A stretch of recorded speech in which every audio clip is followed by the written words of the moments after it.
Përshëndetje, mirë se erdhët në Living Day në këtë ditë të enjte. Sot ne do të diskutojmë për një temë që na intrigon të gjithëve. Ndodh pothuajse të gjithë të kemi kurreshtje për pagën e tjetrit. Dhe shpesh, disa edhe pyesin në mënyrë të drejtë për drejtë. Po sa e ke rrogën?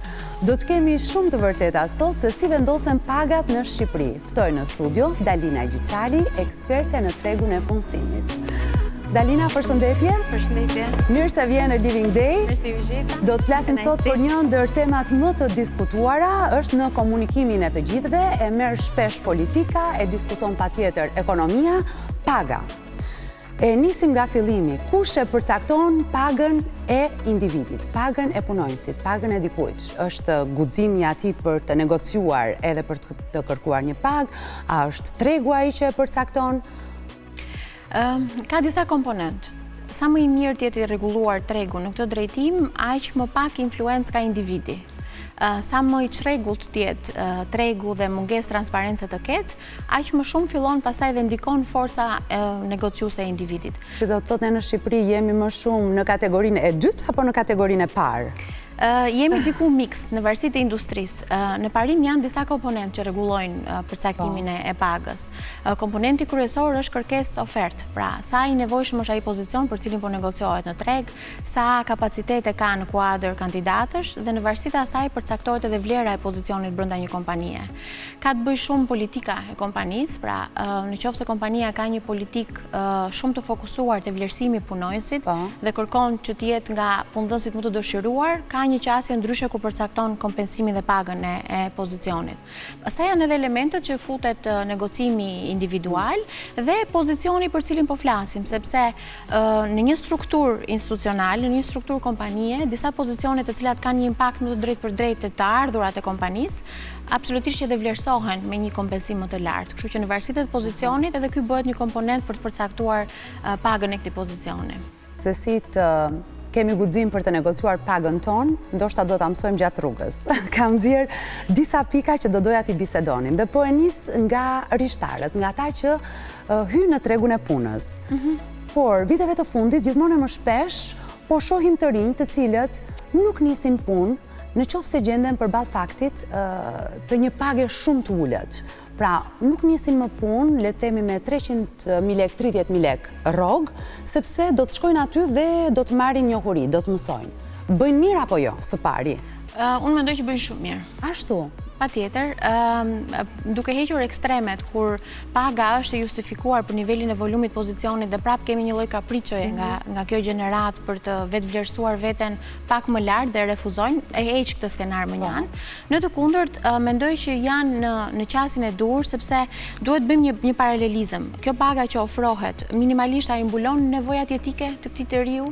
Pra nëse bëjmë një kalkulim dhe është në një shtëpi me qira, ka disa shpenzime të përditshme, nëse kjo pagë nuk i mbulon, atëherë kjo barë ngelet përsëri mbi familjen ose mbi një sistem suporti. Nga ana tjetër, vjet re dhe një fenomen që këta të rinjt miklohen për të ardhur në kompani me një shprehje që kjo është për fillesën, sa të mësosh dhe ti pastaj kur të arrish në një status tjetër do kompensohesh. Por nëse kandidati ose ky njeriu nuk shikon që ka një politikë të mirëfillt se si do jetë ky rrugtim zhvillimi, atëherë dhe ka këto pasiguri, bën mirë që nuk e pranon një pagë të tillë në fillim. Po, pas sa kohë duhet të rinegociohet paga? Pas 3 muajsh për shembull, është një kohë e mjaftueshme? Jo, nuk mendoj që është një kohë e mjaftueshme, sepse 3 muaj është ajo periudha ku individi ambientohet me kulturën, me klimën, me kompaninë, me pritshmëritë që ka pozicioni. Unë mendoj që minimalisht mbas një viti, drejt përfundimit të një viti të parë, mund fillohet të negociohet kjo pagë, përveç rasteve që mund të jenë ekstreme kur individi ka provuar vlerat e tij dhe i ka kaluar pritshmëritë që në 6 muajorën e parë, patjetër dhe aty në varësi të politikës së kompanisë mund të tentosh ta negociosh. Po në parim 3 muaj janë shumë pak për të edhe vlerat që sjell individi, edhe për të kuptuar se sa përshtatesh që pastaj të shkosh edhe të rinegociosh pagën fillestare. Dhe kjo vlen si për ata që janë fillestar, por edhe ata që janë me eksperiencë. 3 muaj nuk është një kohë e mjaftueshme. Diploma ndikon në rritjen automatike të pagës që do të marrësh, kjo është një mit apo është e vërtetë? Jam shumë e dyzuar në këtë përgjigje, sepse mendoj që ne jemi një shoqëri që kemi shumë nevojë për mesazhe edukuese për sa i përket shkollimit. Dhe si profesioniste patjetër që kam këndvështrim edhe për sa i përket pyetjes, sikundër edhe nëse vjem në rolin e prindit apo të një qytetari, dua të jap mesazhe sa më shumë stimuluese drejt shkollimit. Diploma në dinamikën e tregut të punës sot ngreh dyshemen e pagës, por nuk të ndihmon shumë për tavanin e pagës. Çfarë do të thotë kjo? Kjo do të thotë që nëse një njeri ka një diplomë të përcaktuar, një diplomë qoftë edhe të përgjithshme, jo shumë specifike, e ka më të thjeshtë të hyjë në një ambient pune dhe të rrisi atë minimalin e pagës në momentet e hyrjes. Por jo detyrimisht kjo diploma, sidomos nëse është e përgjithshme dhe nuk lidhet me ato kërkesat imediate të tregut, do ta ndihmojë atë që të rrisi tavanin apo të rrisi të ardhurat. Mendoj që në dinamikën e sotme ajo që ka më shumë peshë janë certifikimet shumë specifike dhe këto formimet e aftësive që janë në mungesë në treg dhe që i nevojiten pozicionit ku individi është në punë, sa thjesht të paturit një shkollim të përgjithshëm apo edhe pak më të specializuar. Dalina, a i ndjek pagat, çmimet, rritjen e çmimeve, pas sa kohësh pasqyrohen në inflacion, pra në rritjen e pagës së punonjësit? Në raportimet formale i ndjek. Unë mendoj që në dinamikën e përditshme dhe në atë që ndodh në praktik, në realitet, nuk i ndjek dhe nuk i ndjek me të njëjtin ritëm. Ne në vitet e fundit rishtazi kemi pasur një ritëm më të lartë të ngritjeve të pagave në sektorin publik, por që fatkeqësisht kjo është një përqindje shumë e ulët e popullatës dhe nuk përfaqëson atë që ne quajmë treg pune. Ndërkohë që ne kemi gati 60 ose ndoshta më pak përqindje sakt në të përqindjet popullatës që punon në disa industri ku rritja e çmimeve nuk ndalon, por rritja e pagës bëhet me një ritëm shumë të ulët. Kështu që dhe duhet marrë parasysh për të dhënë përgjigje pyetjes së kur duhet përkthyer, varet se sa është ai boshllëku ekzistues, hendeku ekzistues i ritmit të rritjes së pagës me evolimin e inflacionit, për të dhënë një përgjigje të saktë se kur duhet përkthyer.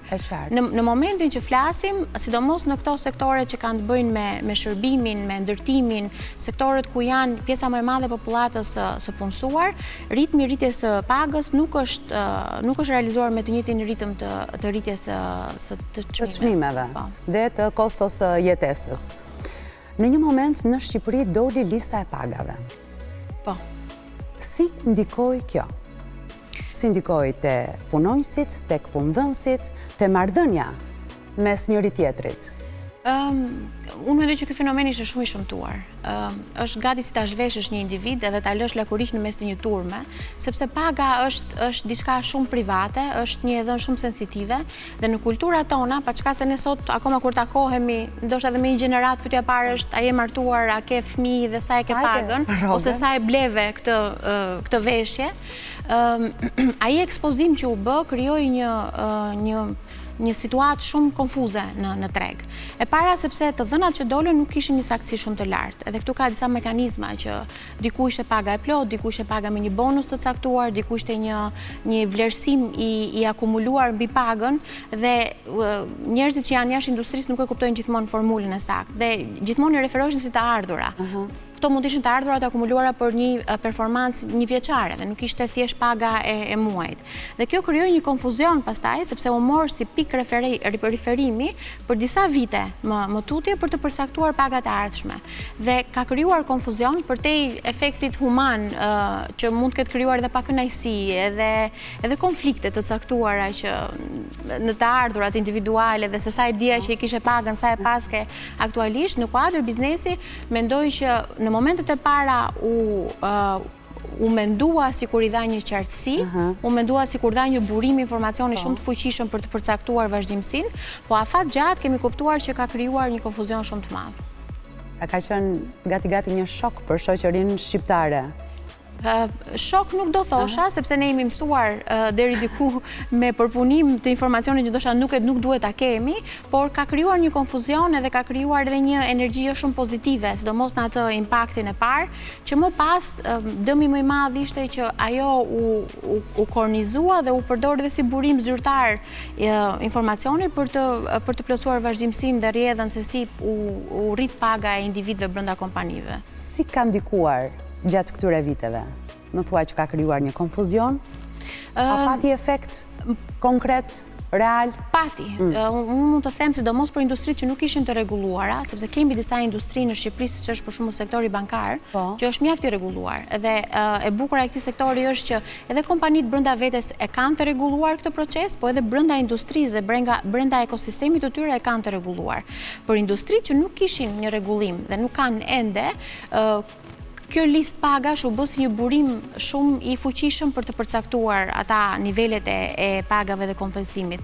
Dhe 2-3 vite post rrjedhjes së këtij informacioni kishte ndikim akoma. Pra, nëse një vendimarrës në një kompani SME nuk kishte informacione të tjera se si të përcaktonte pagën e punonjësve, rikthehej te ky Exceli i famshëm, bënte disa kalkulime edhe sipas përvojës dhe logjikës së biznesit që mund të ketë me 1% ngritje dhe përcaktonte pagat e pozicionit. Kështu që ato 2-3 vitet post ndarjes së informacionit kishte një influencë, kishte një impakt.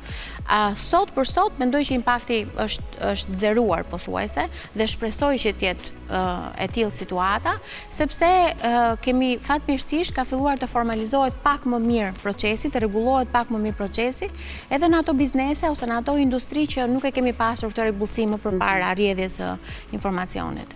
Si përcaktojnë pagat kompanitë shqiptare? Kemi 2 grupime. Të paktën mund të provojmë të fusim në 2 grupime, mund të ketë edhe diçka të mesme si zonë më gri. Janë ato kompani që punojnë në industri që janë shumë të rregulluara, siç janë korporatat, siç është industria që përmenda, dhe në këto kompani kemi një strategji të mirëfillt. Pra kemi një buxhetim, kemi fasha për çdo pozicion, ku ka një minimum, ku ka një mesatare, ku ka një maksimum. Kemi një rrugtim të zhvillimit të karrierës i cili shoqërohet edhe me evolimin e pagës edhe të kompensimit total të ardhurave.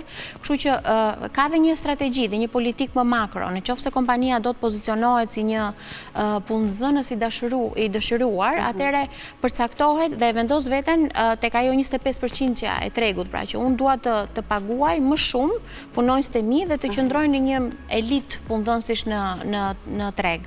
Kemi edhe këtë grupimin e këtyre kompanive që ende nuk e kanë këtë lloj procesi të rregulluar, ku atje pastaj janë këto faktorët individual që marrin më shumë peshë. Pra negociata e individit ka një peshë shumë të madhe kërkesë oferta e pozicionit. Nëse ne po rekrutojmë për një pozicion që kandidaturat nuk janë të shumta, jemi të detyruar që ajo që japim si kompensim të jetë më e lartë, si pasojë e negocimit që bëjmë me kandidatin, dhe kam përshtypjen që merret shumë preferencë edhe çfarë bën konkurenca brenda industrisë. Pra, paçka se në një moment nuk duam të ndajmë informacion, nëse flasim për një sondazh pagash, kthehemi po tek konkurenca për të marrë referenca se çfarë ndodh me këto paga për të përcaktuar pastaj edhe pagat brenda biznesit tonë. Kështu që ka 2 grupime, një më i formalizuar, më i rregulluar, dhe një grupim që ka akoma punë në këtë drejtim. A ka referenca sa paguhet sot një specialist? Sa paguhet sot një drejtues i mesëm? Ka referenca, vetëm se duhet të qartësojmë shumë publikun edhe të sqarojmë që referencat nga industria në industri janë shumë të ndryshme. Për shembull, nëse flasim për industrinë që ka të bëjë me informacionin e teknologjisë, pra IT-n, këtu edhe një specialist paguhet më shumë se sa një industri tjetër që ka të bëjë me industrinë e shërbimit apo industrinë e sektorit bankar. Pra, në varësi të industrisë, një specialist mund të paguhet më shumë apo më pak. Kemi disa referenca që unë mund t'i ndaj në kuadër të përgjithshëm. Për shembull, nëse flasim për një specialist sot i cili punon në sektorin bankar, një mesatare e pagës mund të vite diku te 110.000 lekë të reja bruto. Nëse flasim për industrinë e ndërtimit apo të real estate-it që ne themi të pronave, kjo fillon dhe rritet dhe shkon edhe te 150.000 lekë bruto. Nëse shkojmë tek sektori i IT-s, por pozicioni është specialist, po është me pak përvojë, pra në fillesat e veta, ngelet në të njëjtat nivele me real estate-in, pak më pak, diku te 141.000 lekë bruto. Kështu që varet shumë nga industria ku punon ky specialisti. Për drejtues, për shembull, një referencë që mund të jap është që prap sektori i IT-s ka një mesatare më të lartë pagese apo kompensimi për një drejtues, mund të shkojë nga 235 deri në 450.000 lekë bruto, ndërkohë që i njëjti drejtues në sektorin bankar ka një fash pak më të ulët nga 230 deri në 480. Pra, minimalja ka një diferencë, maksimalja qëndron në të njëjtin nivel. Ka të bëj shumë industria, pra dhe po shohim një evolim të mënyrës se si përcaktohet paga dhe paketa totale e kompensimit në varësi të industrisë, ku pastaj absolutisht ndikojnë dy faktorë shumë të rëndësishëm. Sa potencial kemi kandidaturash në treg, edhe se sa të zhvilluar dhe të evoluara janë kompetencat e këtyre individëve në këtë industri ku punojnë. Ne do të vijojmë të flasim sërish për pagën pas një hapësire publicitare, por kur jemi në kushtet që po kërkojmë punë. Pas pak.